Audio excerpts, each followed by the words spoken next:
گل бойچечак که با شکوفتنش از آغاز بهار درک میداد امسال در روزهای اول زمستان در تاجیکستان رویید. این گل را که رمز نوروز هم میدانند معمولا در آخر ماه فوریه و اول ماه مارت انتظار میشدند.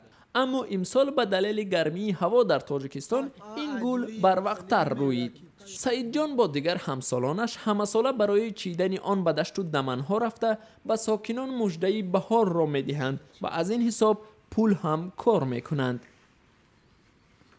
ما برای چیدن گل‌های бойچечак ساعت‌های 8 از деҳа баромада ба тепакӯҳо мебароем. дар ин моҳ яъне моҳи январ гулҳо камтар ҳастанд. баҳор рози барои гулҳо тез барое ки гулҳо бисёр бошад каме вақт дар кор ҳозир ба вақт аст ҳозир зимистон аст. مصاحبی ما میگوید موسم کار او و نورسان دیگر که برابر رویدن گل‌های بهاری به تل و تپه میروند امسال زودتر شروع گردید. امسال بهار تezтар омад. عادتا این گل‌ها در ماه‌های فеврал мебаромад. به فرق از دیگر سالها دوام چند سال اخیر گل زردک در تپه ها کمتر می روید. مردم دهه که چاروایشان را به این تپه ها به چراگاه می برند این گل را آهسته آهسته به نیستی می برند.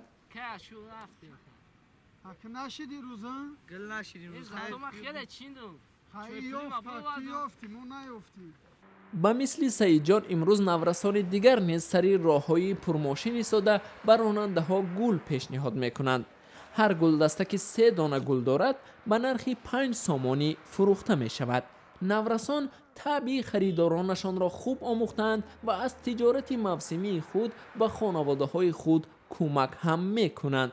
میریم همون تپه ها میریم همجا میفروشیم نم جای گل فروشی ما خیلی جا بسیار آدم ها برای هم پدرها برای فرزنداشون میخرن.